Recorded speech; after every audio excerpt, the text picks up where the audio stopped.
आप ज़रा सोच के देखिए क्या होगा जब आपको अपना हाथ ही काटना पड़े अपनी एक छोटी सी गलती के लिए।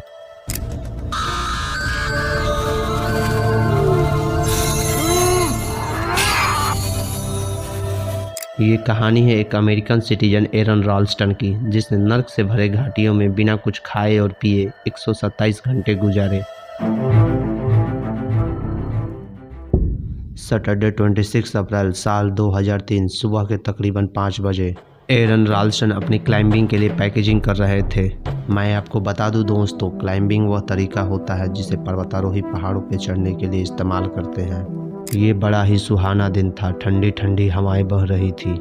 एरन राल्स्टन अपने घर यूटा से बिना किसी को कुछ बताए सुबह के तकरीबन 5:43 पर क्लाइंबिंग के लिए 155 किलोमीटर दूर ब्लू जॉन कैन्यन के लिए निकलते हैं। ब्लू जॉन कैन्यन अमेरिका के नॉर्थ ईस्ट साइड में लोकेटेड है। ये बहुत ही सुंदर घाटियां हैं। अक्सर यहाँ लोग अपनी छुट्टियां मनाने के लिए आते हैं।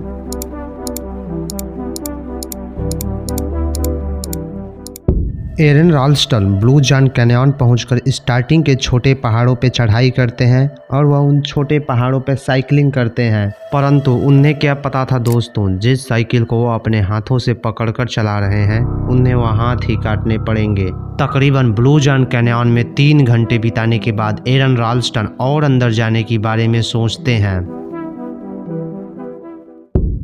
लेकिन यह उनकी लाइफ की सबसे बड़ी गलती होने वाली थी।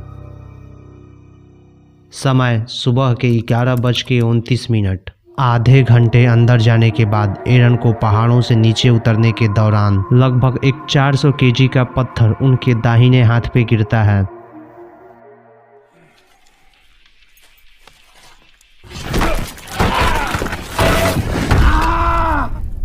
थोड़ी देर के लिए एरन को तो कुछ समझ में नहीं आता है कि उनके साथ क्या हो रहा है, लेकिन अच्छी बात यह है दोस्तों कि एरन को ज़्यादा चोट नहीं आई थी। सिर्फ उनका दाहिना हाथ उस बड़े से पत्थर में फंस चुका था। पहले तो वो पत्थर को हटाने और मदद के लिए चिल्लाने का प्रयास करते हैं, परंतु पहाड़ों की हाइट 4840 फीट होने के कारण उनकी आवाज़ बाहर नहीं जा पाती है। एरन राल्स्टन अपने एक इंटरव्यू में बताते हैं कि जिस जगह वो फंसे थे वहाँ सूर्य का प्रकाश भी सिर्फ 15 मिनट के लिए आता था। 9:30, I get 15 minutes of sunlight. Blue John Canyon में ट्रैप होने के बाद एरन राल्स्टन के पास केवल 500 ml पानी, 2 ब्रेड पैकेट, एक हेडफोन, एक नेल कटर, 20 मीटर की रस्सी और एक कैमरा होता है। ट्रैप के पहले दिन एरन राल्स्टन उस नेल कटर के चाकू से पत्थर को तोड़ने का प्रयास करते हैं,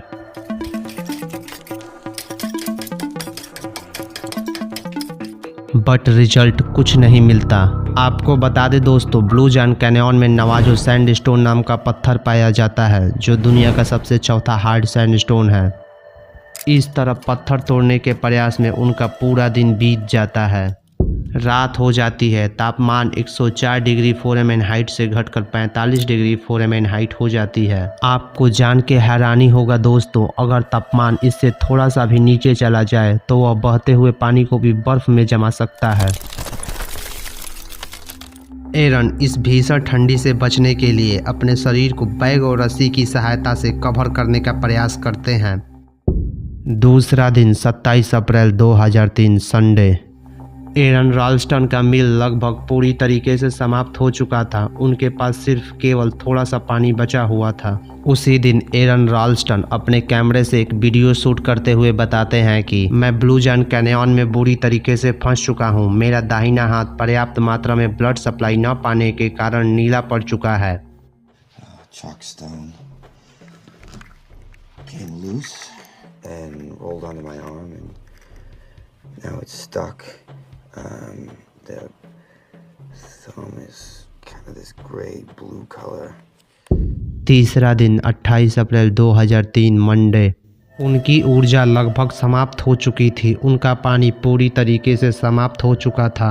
वह 3 दिनों में लगभग 7 केजी वेट लॉस कर चुके थे। वह डिहाइड्रेशन के कारण हेलुसिनेशन में जाने लगे थे। हेलुसिनेशन एक ऐसा मेडिकल कंडीशन होता है जिसमें इंसान का दिमाग सही तरीके से काम नहीं कर पाता है। जैसे जो चीज़ वहाँ है ही नहीं वो आपको नजर आती है, दिखाई देती है, सुनाई देती है, महसूस होती है। इस दिन वह एक और वीडियो रिकॉर्ड करते हुए बताते हैं कि मैंने एक और बार रस्सी की मदद से पत्थर को हटाने का प्रयास किया, लेकिन मैं असफल रहा।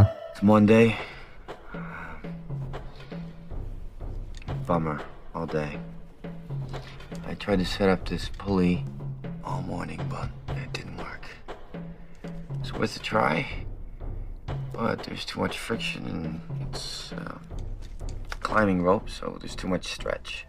इस तरह नर्क से भरे इन घाटियों में इनका एक और दिन बीत जाता है। चौथा दिन 29 अप्रैल 2003 ट्यूसडे सुबह के तकरीबन 9 बजे एरन रॉल्स्टन देखते हैं कि उनका हाथ नेक्रोसिस की वजह से सड़ना स्टार्ट हो चुका है। इस दिन तक एरन रॉल्स्टन का पानी पूरी तरीके से समाप्त होने के कारण उनको अपना यूरिन पीना पड़ता है।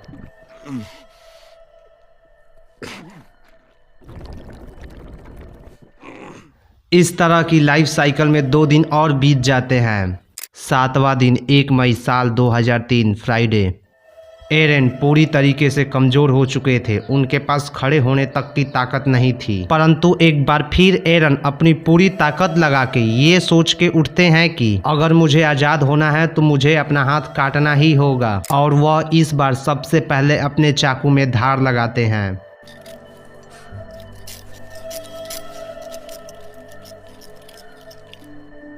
फिर अपने हाथ की हड्डी को पत्थर में फंसा के तोड़ते हैं।